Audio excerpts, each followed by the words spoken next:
Bonsoir à tous, bienvenue à ce flash d'information. Abidjan abrite en ce moment et jusqu'au 9 février prochain Africa Santé Expo. C'est le plus important salon réunissant entre autres les acteurs des secteurs de la médecine, pharmacie, cosmétique et médecine traditionnelle.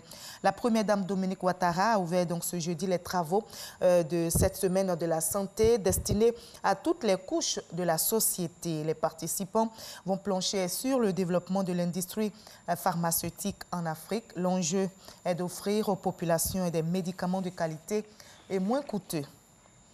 Le Premier ministre Amadou Gon Coulibaly était lui au lancement officiel du portail du citoyen Milié. C'est une plateforme interactive qui signifie en langue locale baoulé « Ma chose, ma propriété ». C'est le fruit de la coopération entre le Royaume du Maroc et la Côte d'Ivoire. La ministre de la Modernisation, de l'Administration, de l'Innovation des services au public, Raymond Goudou Kofi se félicite de ce dispositif officiel de recueil, de traitement et de gestion des préoccupations des citoyens. Milier devrait permettre d'améliorer la relation entre l'administration et les citoyens. Il permettra donc de disposer d'un mécanisme standard de recueil et de traitement en temps réel des demandes du citoyen. Belle performance de la Direction générale du Trésor et de la comptabilité publique en 2018. Les objectifs de recouvrement de recettes fiscales et non fiscales ont été largement atteints selon les responsables. En plus, plus de 1500 milliards de francs CFA ont été mobilisés sur le marché des capitaux pour financer le budget de l'État. Ces informations ont été communiquées lors de l'ouverture du séminaire bilan qui vient de se tenir à Yamoussoukro. Le reportage de Francis Boifo. Je voudrais adresser les vives félicitations de M. le ministre, au directeur général du Trésor et de la comptabilité publique, ainsi qu'à l'ensemble du personnel pour les résultats encourageants ainsi obtenus. Ces résultats concernent le recouvrement des recettes fiscales et non fiscales par le Trésor public à fin décembre 2018 avec un taux de réalisation de 111%.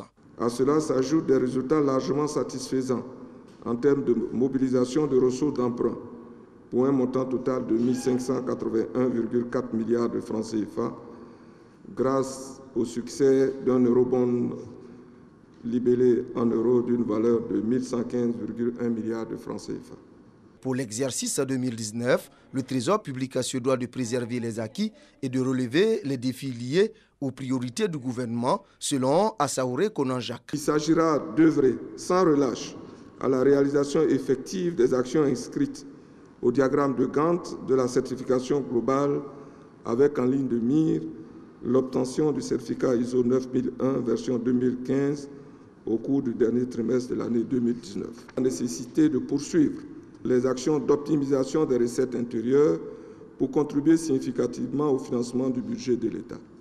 Dans cette veine, il nous a paru plus qu'impérieux de poursuivre la transformation numérique de notre institution en plaçant l'année 2019 sous le sceau de la digitalisation des procédures pour de réels gains de performance. Il le faut, soutient le représentant du ministre de l'Économie et des Finances à ce séminaire bilan de Yamoussoukro au regard des objectifs de mobilisation de ressources. Pour l'année 2019, le besoin de financement global s'élève à 2416,9 milliards, dont 1429 milliards à rechercher sur les marchés de capitaux. Le directeur général du Trésor public engage l'ensemble des agents à poursuivre la mise en œuvre des réformes en vue d'atteindre les objectifs de l'État et de maintenir la structure au rang des administrations les plus performantes et innovantes de la Côte d'Ivoire. Nous sommes jeudi, le dossier politique se penche ce soir sur un sujet qui alimente les débats en ce moment, la recrudescence de la violence verbale sur la scène politique. Une situation est décriée par la société civile qui a décidé de monter au créneau pour interpeller les acteurs politiques sur certains propos virulents, des propos qui ne contribuent pas à la cohésion sociale. Alors pourquoi et comment freiner la recrudescence de la violence verbale pour construire la paix? Élément de réponse dans le dossier politique. Ce sera à 20h.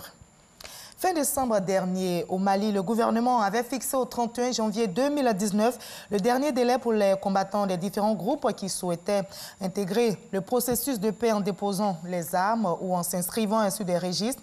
Hier mercredi, à Bamako, le président de la commission DDR a fait le point de la situation et selon lui, 5000 combattants ont manifesté leur désir d'intégrer le processus de paix.